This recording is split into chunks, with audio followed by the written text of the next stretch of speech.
प्यारे बच्चों नमस्कार, आपका स्वागत है हमारे YouTube चैनल जय क्लासेस पर। आज हम आपके लिए ज्योग्राफी का चैप्टर लेकर आए हैं जलवायु, क्योंकि हम इंडियन ज्योग्राफी पढ़ रहे हैं तो यहाँ हम भारत की जलवायु के बारे में पढ़ेंगे। आप जानते हैं कि भारत की जलवायु जो है उष्ण कटिबंधीय जलवायु है, ठीक है। तो भारत किस जोन में? भारत सब ट्रॉपिकल जोन, उष्ण कटिबंधीय जोन में भारत है। मैप शायद थोड़ा बड़ा बना गया शायद।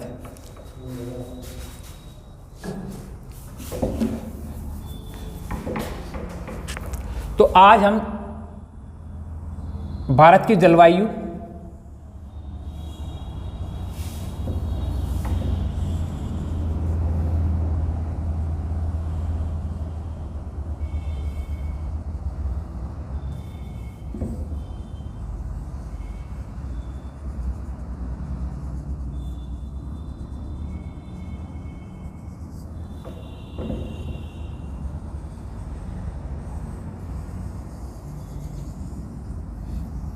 और भारत के किस किस हिस्से पर किस किस प्रकार के मानसून से प्रभाव पड़ता है, इस बारे में बात करेंगे, ठीक है। तो जलवायु को मैंने आपको बताया कि भारत की जलवायु जो है वो उष्ण कटिबंधीय जलवायु है।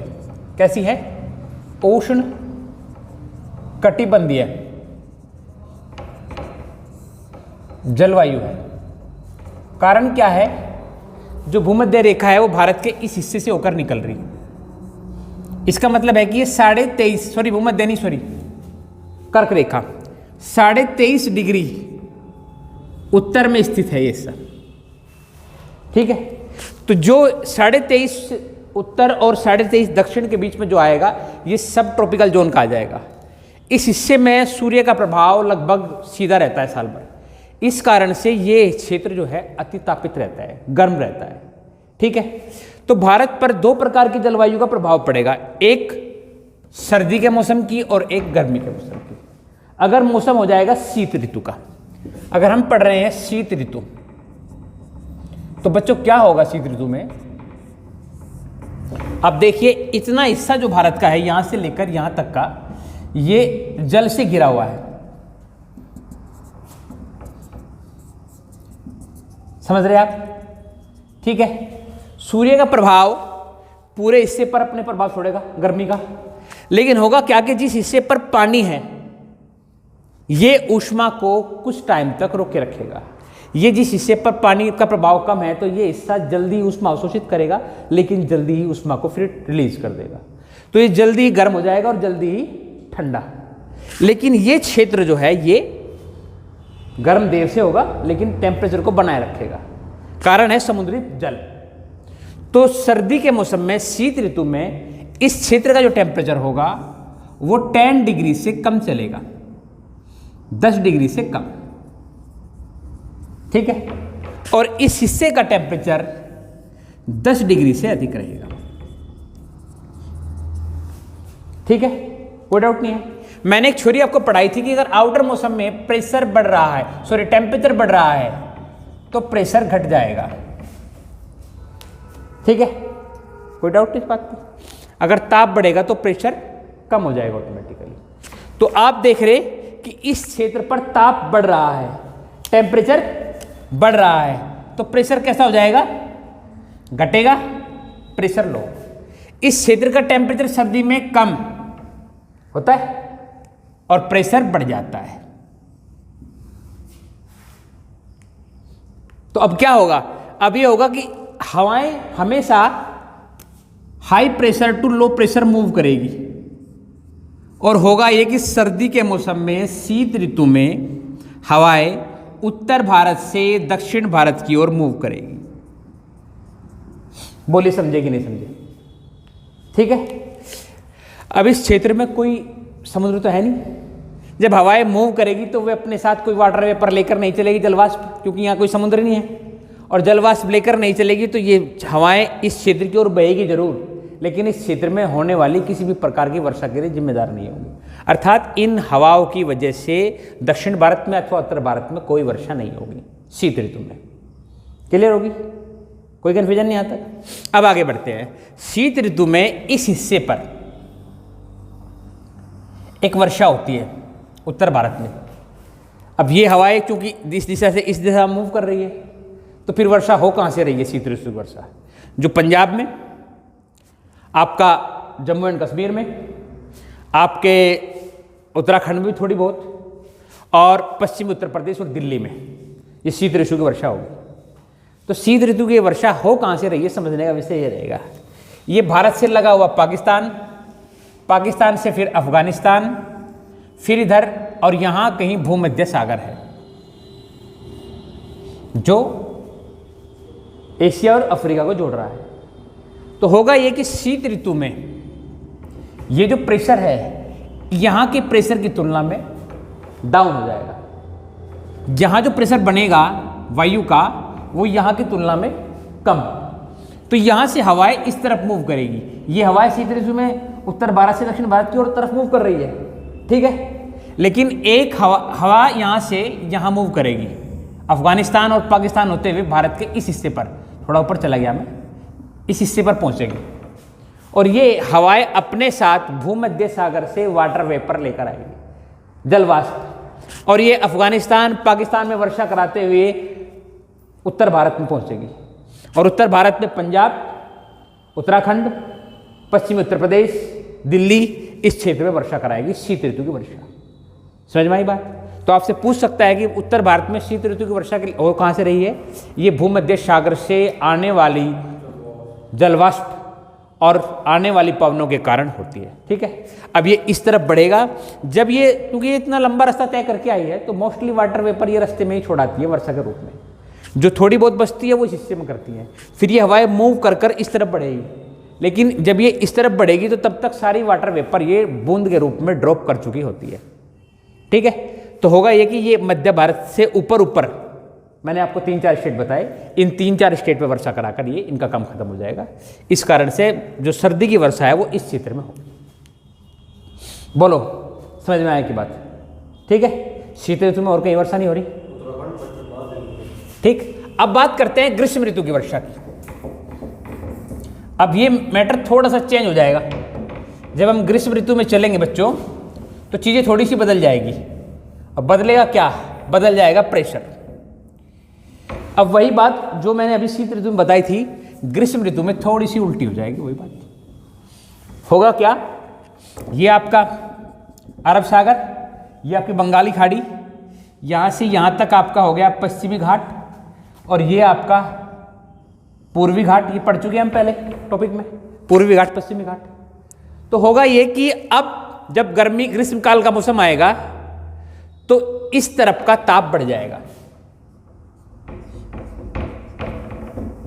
और ताप बढ़ जाएगा तो प्रेशर हो जाएगा लो। कारण है, स्थल है, जल्दी ही ऊष्मा ले लेगा और जल्दी ही गर्म हो जाएगा। इस क्षेत्र में जल है, ये धीरे धीरे और टाइम लेगा। और होगा ये कि यहाँ का टेम्परेचर दक्षिण भारत की तुलना में ज़्यादा हो जाएगा। जब ताप बढ़ेगा तो प्रेशर लो हो जाएगा, थ्योरी कहती है साइंस की, ठीक है। इस क्षेत्र में ताप कम और प्रेशर हाई। जब प्रेशर हाई तो पवनें इस तरफ से उस तरफ जाएगी, ठीक है। अरब सागर से और बंगाल की खाड़ी से, दो जगह से पवनें चलने की कोशिश करेगी। ये बंगाली खाड़ी होगी हमारी, और ये हो गया हमारा अरब सागर। दो स्थानों से पवनें भारत में वर्षा के लिए रेस्पॉन्सिबल होगी। सबसे पहले यहां से फेज 1, पहला फेज चलेगा वर्षा का, और ये पहुंचेगा केरल, ठीक है। पहले स्टेप की वर्षा पहुंचेगी केरल।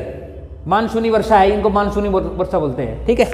ये यहां से उठेगी और यहां पहुंचेगी केरल में। तो भारत में सबसे पहले अरब सागर से पहली वर्षा होगी यहां पश्चिमी घाट पर, कहां? केरल में। दूसरे फेज की वर्षा यहां से मध्य भारत की ओर बढ़ेगी। ये आपका हो गया मध्य भारत, और ये कराएगी मध्य भारत में वर्षा, ठीक है। ये आपका अरावली पर्वत है, कर चुके हम इसके बारे में बात। तीसरे फेज की वर्षा अरब सागर से बढ़ेगी और इस तरफ सीधी जाएगी, और आगे जाकर यहाँ आपका पंजाब है, पंजाब तक वर्षा कराएगी। ध्यान दीजिएगा, ये मध्य भारत में हो गया वर्षा सेकंड फेज की। अभी बात कर रहा हूं मैं अरब सागर की वर्षा की। यहां से बढ़ेगी, गुजरात से शुरू हो गया अरावली पर्वत। ये अरावली पर्वत के साथ साथ चल रही है, अरावली पर्वत के पश्चिम में होती हुई और पंजाब की तरफ बढ़ रही है। आप ये देखेंगे कि ये इस पर्वत के टकरा नहीं रही, पर्वत के पैरेलल जा रही है। इस कारण से पर्वत और इसके बीच में जब कोई टकराव नहीं होगा, जब पवनें ऊपर नहीं उठेगी, तो उनमें कंडेंसेशन नहीं होगा, जल वाष्प का संघनन नहीं होगा। जल वाष्प का संघनन नहीं होगा तो यहाँ बहुत कम वर्षा होगी, लेकिन बहुत कम। बहुत कम कितनी?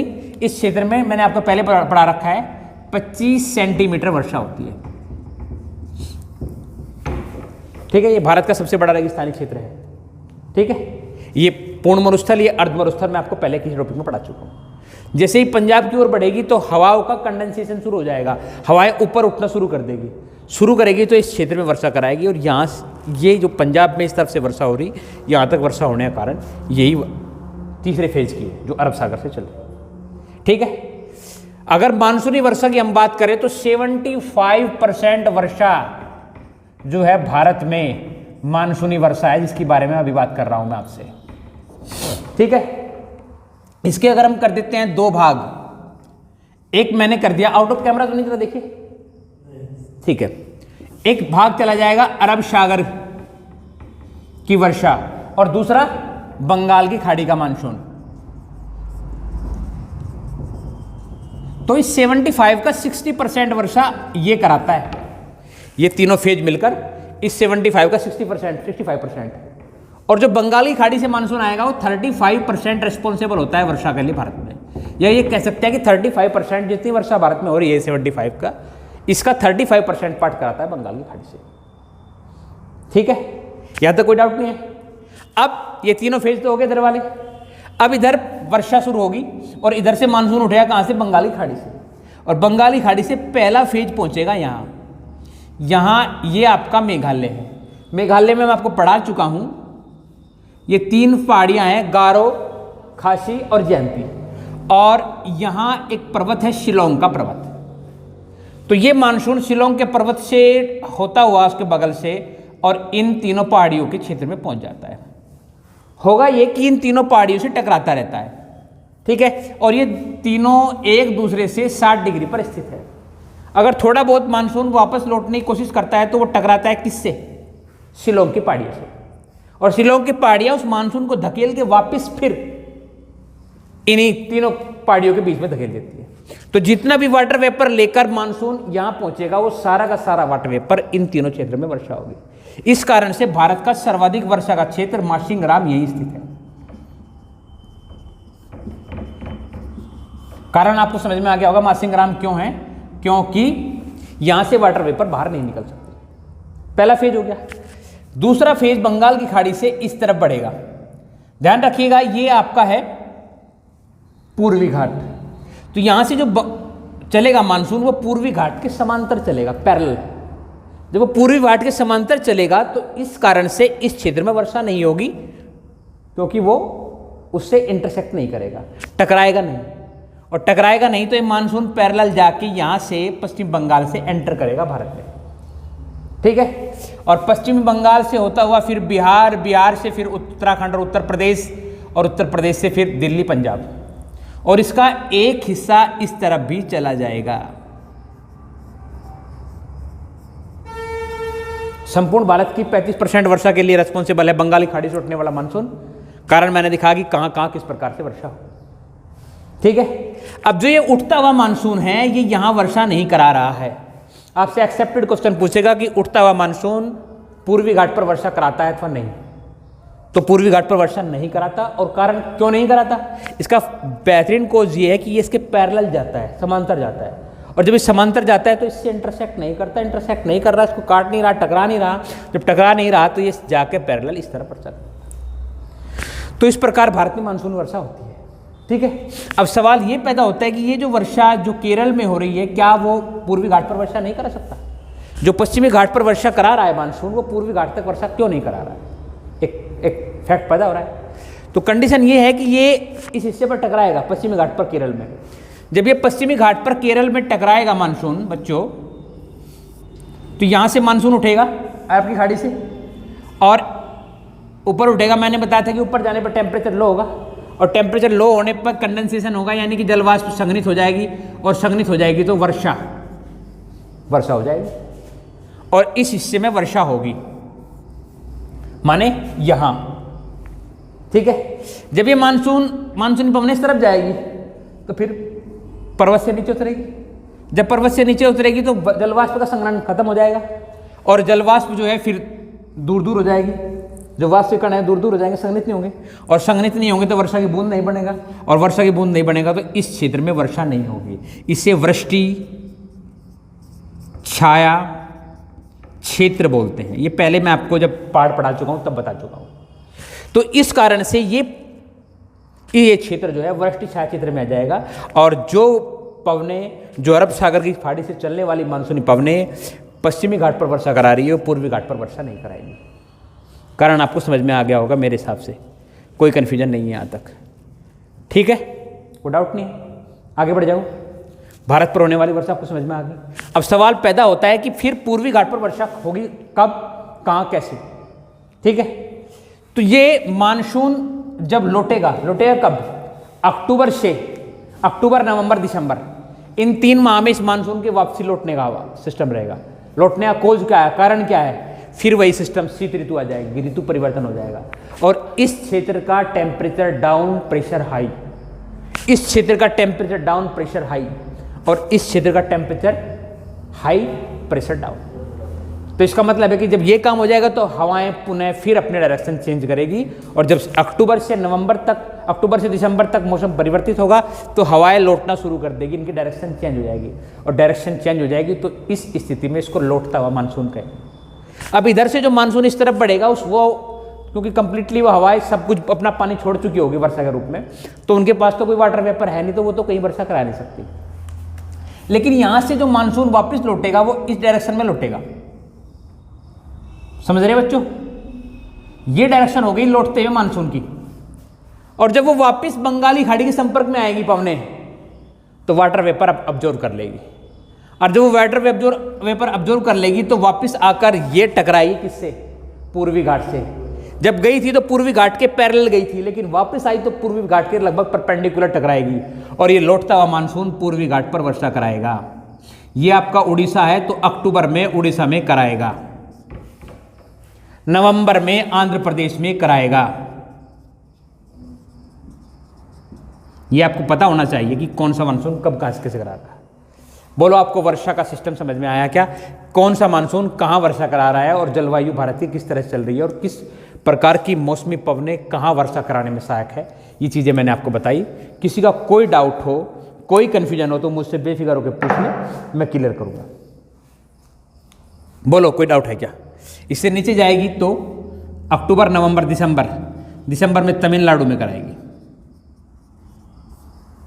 लौटते हुए मानसून की बात कर रहा हूं, और लौटता मानसून वाटर वेपर कहां से ला रहा है, आप देख रहे हैं कि बंगाली खाड़ी से उठा रहा है, ठीक है। तो मैं आशा करता हूं कि आपको ये भारत की जलवायु और क्यों भारत की जलवायु उष्णकटिबंधीय ये भी आपको समझ में आया होगा, और किस प्रकार के मौसम में वर्षा होती है और किस कारण से वर्षा होती है ये आपको समझ में आया होगा आज के टॉपिक में। कोई कन्फ्यूजन, कोई डाउट मुझे लगता नहीं कि आपका हो, कोई हो तो आप पूछ लो। हाँ भाई, कोई डाउट है, नहीं है, ठीक है। तो आपने ये वीडियो इतने ध्यान से देखा उसके लिए बहुत बहुत धन्यवाद। Thank you very much.